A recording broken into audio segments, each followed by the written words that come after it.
Hello good morning, welcome back to my channel Shailu vlogs. ಎಲ್ಲರೂ ಹೇಗಿದ್ದೀರಾ? Hope ಎಲ್ಲರೂ ಚೆನ್ನಾಗಿದ್ದೀರಾ ಅಂತ ಅನ್ಕೋತೀನಿ. ಇವತ್ತಿನ ವ್ಲಾಗ್ನ ನಾನು ಮಾರ್ನಿಂಗಿಂದ ಶುರು ಮಾಡ್ತಾ ಇದ್ದೀನಿ. ಆ್ಯಕ್ಚುಲಿ ಇವತ್ತು ನಂದು 28th ವೀಕ್ದು ಸ್ಕ್ಯಾನ್ ಇದೆ. 28th ವೀಕ್ಗೆ ಮಾಡಿಸ್ಬೇಕು. ಇದನ್ನು ಡಾಕ್ಟರ್ ಹೇಳಿದ್ರು 28th ವೀಕ್ಗೆ ಕರೆಕ್ಟಾಗಿ ಬಂದು ಮಾಡಿಸಿ, ಜಾಸ್ತಿನೂ ಮಾಡ್ಕೋಬೇಡಿ ಕಮ್ಮಿನೂ ಮಾಡ್ಕೋಬೇಡಿ ಅಂತ. ಸೊ ನಾನು 1 ವೀಕಿಂದನೂ ಅಪಾಯಿಂಟ್ಮೆಂಟ್ ತೊಗೊಂಡು ಡಾಕ್ಟರ್ ಔಟ್ ಆಫ್ ಸ್ಟೇಷನ್ ಹೋಗಿದ್ರು ಅಂತ ಅಂದ್ಬಿಟ್ಟು ಇವತ್ತು ಸಿಗ್ತಾ ಇದ್ದಾರೆ. 28th ವೀಕ್ ಇವತ್ತೇ ಕಂಪ್ಲೀಟ್ ಆಗೋದು. ಸೊ ಇವತ್ತು ಸಿಗ್ತಾ ಇದ್ದಾರೆ. ಅಪಾಯಿಂಟ್ಮೆಂಟು ತೊಗೊಂಡಿದ್ದೀನಿ. ಮಾರ್ನಿಂಗೇ ತೊಗೋಬೇಡ, ಈವ್ನಿಂಗ್ ಬೇಡ. ಆಮೇಲೆ ಡಾಕ್ಟರ್ ಎಲ್ಲಾದರೂ ಹೊರಟೋಗ್ಬಿಟ್ರೆ ಏನು ಮಾಡೋದು ಅಂತ ಅಂದ್ಬಿಟ್ಟು ಸೊ ನಾನಂತೂ ರೆಡಿಯಾಗಿದ್ದೀನಿ. ನಾರ್ಮಲ್ ನನ್ನೇನಿದ್ರು ಇನ್ಮೇಲೆ ಹೀಗೆ ಸಿಂಪಲ್ ಲೂಸ್ ಆಗಿರೋ ಡ್ರೆಸ್ ವೇರ್ ಮಾಡೋದಷ್ಟೇನೆ.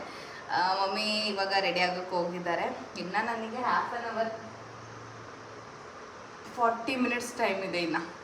ಸೊ ಬೇಗ ಏನಕ್ಕೆ ರೆಡಿ ಆದೆ ಅಂತಂದರೆ ಲೇಟಾಗಿ ರೆಡಿಯಾಗಿ ಹರಿಬರಿಯಲ್ಲಿ ಹೋಗೋಕ್ಕಿಂತ ಬೇಗ ರೆಡಿಯಾಗಿ ಸ್ವಲ್ಪ ವೀಡಿಯೋಸ್ ಎಲ್ಲ ಮಾಡಿಕೊಂಡು ಮತ್ತು ನಮ್ಮ ಮನೆಯಿಂದ 1/2 ಕಿಲೋಮೀಟರು ಇಲ್ಲ ಹಾಸ್ಪಿಟಲು. ನಾನು ನಿಯರ್ ಇರೋ ಹಾಸ್ಪಿಟಲ್ ಸರ್ಚ್ ಮಾಡಿನೇ ನೋಡ್ಕೊಂಡಿದ್ದೀನಿ, ಟ್ರಾವೆಲಿಂಗ್ ಅದು ಇದು ಅಂತೆಲ್ಲ. ಸೊ ಬನ್ನಿ ಏನು ಹೇಳ್ತಾರೆ 28th ವೀಕ್ ಸ್ಕ್ಯಾನಿಂಗಲ್ಲಿ ಏನು ಎತ್ತ ಅಂತೆಲ್ಲ ಹೇಳ್ತೀನಿ. ಆ್ಯಂಡ್ ನನ್ನ ಚಾನಲ್ಗೆ ಸಬ್ಸ್ಕ್ರೈಬ್ ಆಗದೆ ವೀಡಿಯೋ ನೋಡ್ತಾ ಇದ್ದೀರಾ, ಪ್ಲೀಸ್ ಬೇಗ ಸಬ್ಸ್ಕ್ರೈಬ್ ಆಗಿ ವಿಡಿಯೋನ ಕಂಪ್ಲೀಟಾಗಿ ನೋಡಿ. ಹೇಗೆ ಅನ್ನಿಸ್ತು ಅಂತ ನನಗೆ ಕಾಮೆಂಟ್ ಸೆಕ್ಷನಲ್ಲಿ ಕಾಮೆಂಟ್ನ ಮಾಡಿ. ನಮ್ಮ ಮನೆ ಇವತ್ತು ಆಫ್ಟರ್ ಲಾಂಗ್ ಟೈಮ್ ಚಿಕನ್ ಮಾಡಿದ್ದೀವಿ.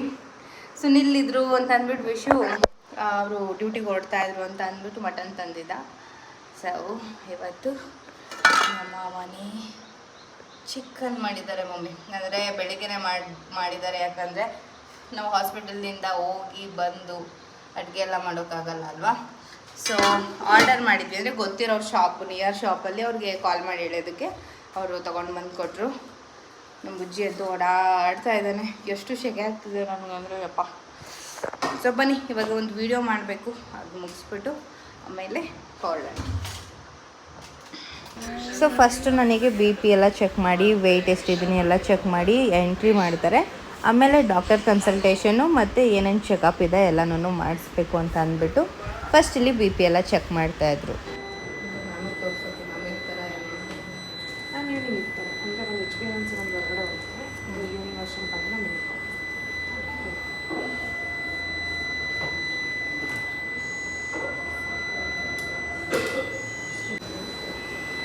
ಯಾಕೆ ಖುಷ್?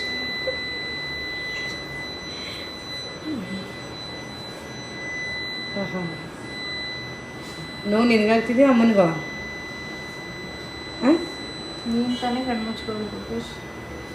ಅವನು ನೋಡ್ತಾ ಇದ್ದಾನೆ ಧೈರ್ಯವಾಗಿ, ನಿನ್ನ ಕಣ್ಣು ಮುಚ್ಚಿಟ್ಕೊಂಡಿದ್ದಾನೆ. ಬಿಟ್ಟರೆ ಇವಾಗ ಅತ್ತೆ ಬಿಡ್ತಾರೆ. ಖುಷ್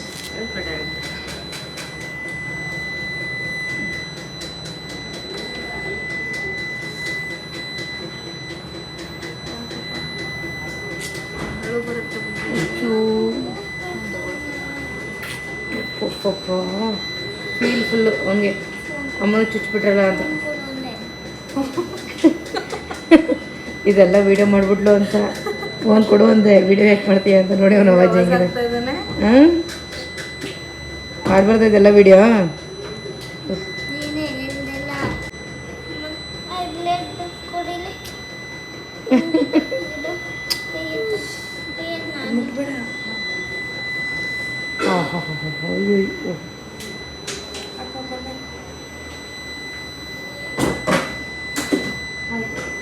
ಆಯ್ತಾ? ಮ್ಯಾಮ್ ಹತ್ರ ನೆಕ್ಸ್ಟ್ ಯಾವಾಗ ಬರೋದು ಅಂತ ಕೇಳಬೇಕು ಅಂತ. ಫ್ರೆಂಡ್ಸ್ ಹಾಸ್ಪಿಟ್ಲಿಂದ ಎಲ್ಲ ಬಂದಾಯಿತು. ರಿಪೋರ್ಟ್ ಏನಿಲ್ಲ, ರಿಪೋರ್ಟು ನಾರ್ಮಲ್ ಇದೆ ಅಂತ ಹೇಳಿದ್ರು. ರಿಪೋರ್ಟ್ ನಾನು ಕಲೆಕ್ಟ್ ಮಾಡ್ಕೊಂಡಿಲ್ಲ, ಲೇಟ್ ಆಗುತ್ತೆ ಅಂತ ಅಂದರು. ಸೊ ಡಾಕ್ಟರ್ ಎಲ್ಲ ನೋಡಿ ಕಾಲ್ ಮಾಡಿದ್ರು, ಏನಿಲ್ಲ ನಾರ್ಮಲ್ ಇದೆ, ಬಟ್ ನೀರನ್ನ ಚೆನ್ನಾಗಿ ಕುಡಿಬೇಕು. ನೀರು, ಎಳ್ನೀರು, ಈ ಥರ ಲಿಕ್ವಿಡ್ ಐಟಮ್ಸ್ ಎಲ್ಲ ಜಾಸ್ತಿ ತೊಗೊಳ್ಳಿ.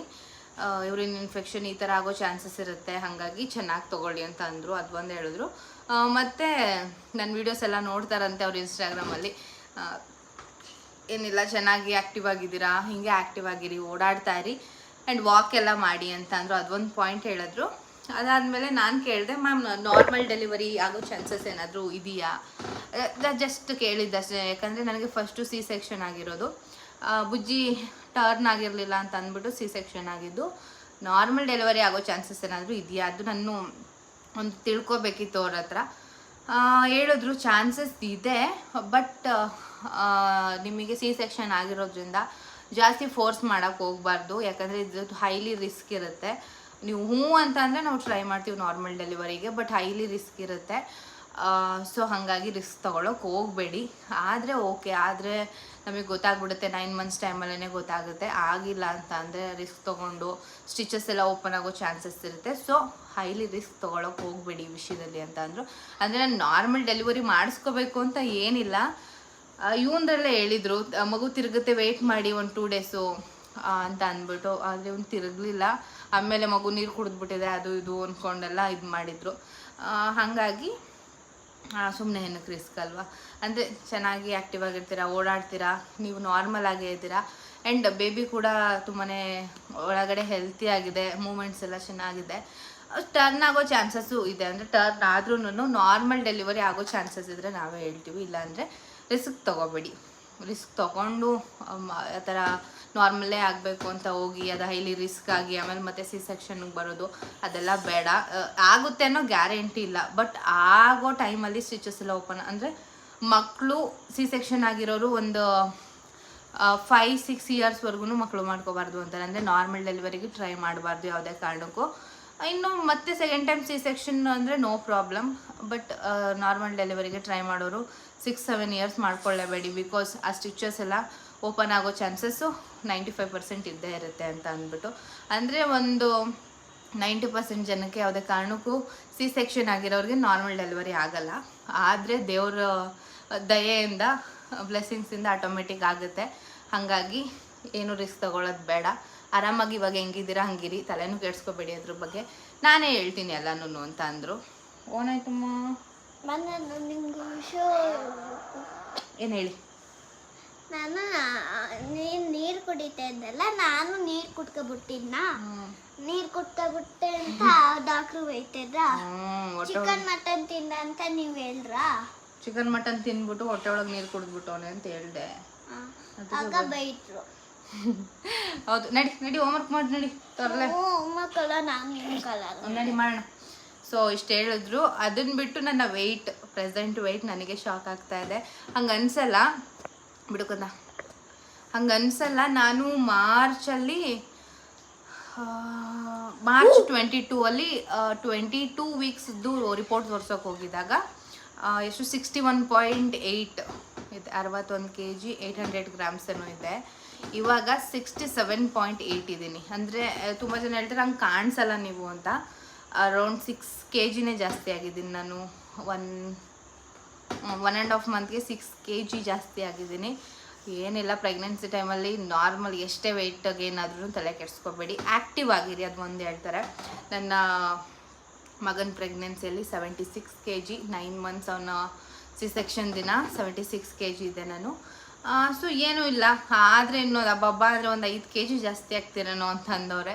77.8 ಅಂದರೆ 78 ಅಂತಲೇ ಅಂದ್ಕೊಳ್ಳಿ ಇವಾಗ. ಅಂದರೆ ತಾಯಿ ಮಗು ಇಬ್ಬರು ಚೆನ್ನಾಗಿರ್ಬೇಕಂದ್ರೆ ಚೆನ್ನಾಗಿ ತಿನ್ನಬೇಕು. ಇವಾಗ ನಮ್ಮ ಬ್ಲಡ್ ಹೋಗ್ತಾ ಇರುತ್ತೆ. ನನ್ನ ಬ್ಲಡ್ ಬಂದುಬಿಟ್ಟು ಇವಾಗ 10.11 ಇದೆ. ನಮ್ಮ ಮಮ್ಮಿ ಎಲ್ಲ ಬಿರಿ ಬೈತಾಯಿದ್ರು. ಅಂದರೆ ನಮ್ಮ ಬ್ಲಡ್ ಎಲ್ಲ ಮಗುಗೆ ಹೋಗ್ತಾ ಇರುತ್ತೆ. ಸೊ ಹಾಗಾಗಿ ಚೆನ್ನಾಗಿ ತಿನ್ಬೇಕು. ನಾನು ಫ್ರೂಟ್ಸೇ ತಿನ್ನೋಕ್ಕಾಗ್ತಿಲ್ಲ, ಅದೇ ಬೈತಾಯಿದ್ರು. Class ತೊಗೊಂಡಿದ್ರು mummy. ಬರ್ತೀನಿ, ಅದು ಒಂದು ಹೇಳ್ಬೇಕಿತ್ತು. ಇನ್ನು ಬೇಬಿ ವೆಯ್ಟು ತುಂಬಾ ಚೆನ್ನಾಗಿದೆ. ಮಗನೇ ಲೈಟ್ ಆಫ್ ಮಾಡಿ ಮಗನೇ, ಅದು ವಾಶ್ರೂಮ್. ಸೊ ಬೇಬಿ ವೆಯ್ಟ್ ಚೆನ್ನಾಗಿದೆ. ನಾನು ಲಾಸ್ಟ್ ಟೈಮ್ ಹೇಳಿದಾಗ ಬೇಬಿ ವೆಯ್ಟ್ ಎಲ್ಲ ಮೆನ್ಷನ್ ಮಾಡಬೇಡಿ ಅಂತ ತುಂಬ ಜನ ಸಬ್ಸ್ಕ್ರೈಬರ್ಸ್ ಹೇಳಿದ್ರಿ. ಬೇಬಿ ವೆಯ್ಟ್ ಚೆನ್ನಾಗಿದೆ. 1.5 ಮಂತ್ಗೆ ಚೆನ್ನಾಗಿ ಬೆಳವಣಿಗೆ ಆಗಿದೆ ಅಂತ ಅಂದರು ಡಾಕ್ಟರು. ಬೇಬಿದೇನು ಪ್ರಾಬ್ಲಮ್ ಇಲ್ಲ, ನೀವು ನೀರು ಚೆನ್ನಾಗಿ ತೊಗೊಳ್ಳಿ, ಅದು ಒಂದು ಹೇಳಿದ್ರು. ಚೆನ್ನಾಗಿ ವಾಕ್ ಎಲ್ಲ ಮಾಡಿ, ಆ್ಯಕ್ಟಿವ್ ಆಗಿದ್ದೀರಾ, ಆ್ಯಕ್ಟಿವ್ ಆಗೇ ಇರಿ ನೀವು ಇನ್ಮೇಲೆ. ಈಗ ಸ್ವಲ್ಪ ನಮಗೆ ಬಾಡಿ ಸುಸ್ತು ಅನಿಸೋದು, ನನಗೆ ಎದ್ದು ನಡೆಯೋದಕ್ಕೆ ಸ್ವಲ್ಪ ಕಷ್ಟ ಅನಿಸೋದು. ಆ್ಯಕ್ಟಿವ್ ಮೊದಲಿಗಿಂತ ಸ್ವಲ್ಪ ಏನೋ ಒಂಥರ ಮಾಡಬೇಕಲ್ಲ ಅನ್ನೋ ಥರ ಫೀಲ್ ಆಗೋದಂಗೆಲ್ಲ ಆಗ್ತಿರುತ್ತೆ. ಸೊ ಆ್ಯಕ್ಟಿವ್ ಆಗಿರಿ ಆದಷ್ಟು ಅಂತ ಹೇಳಿದ್ರು, ಅಷ್ಟೇನೆ. ಪಾಪು ಏನು ಮಾಡ್ತೈತೆ? ಮಲಗಿದೆ. ಮಂಗಿಂಗ್ ಕಾಲಲ್ಲಿ ಗುದ್ದುತ್ತೈತ? ನಾನು ಹಿಂಗೆ ಮುಟ್ಟಿದ್ರೆ ಕಾಲಲ್ಲಿ ಗುದ್ದುತ್ತಿದ್ದ.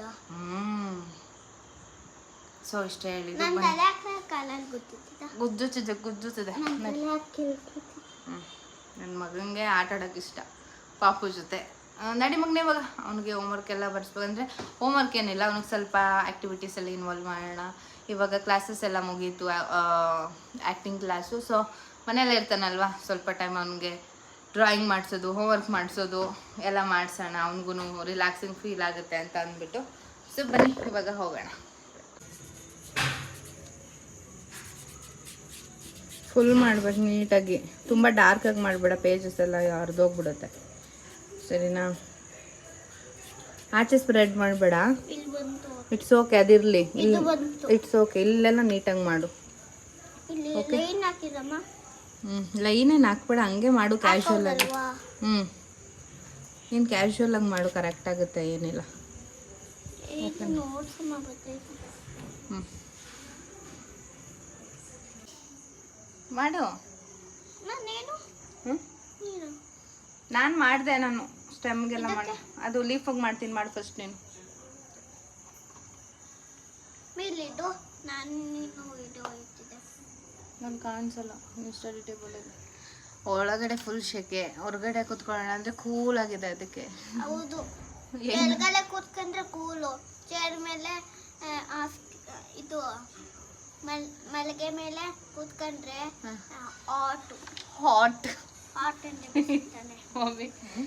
ಹೌದು, ನಾನು ತುಂಬ ಒಳಗಡೆ ಫುಲ್ ಹಾಟ್ ಇದೆ ಅಂದರೆ ಬುಜ್ಜಿ, ಕೆಳಗಡೆ ಕೂತ್ಕೊಂಡ್ರೆ ಫುಲ್ ಕೂಲ್ ಆಗಿದೆ, ಮಳಗೆ ಮೇಲೆ ಕೂತ್ಕೊಂಡ್ರೆ ಫುಲ್ ಹಾಟ್ ಆಗಿದೆ.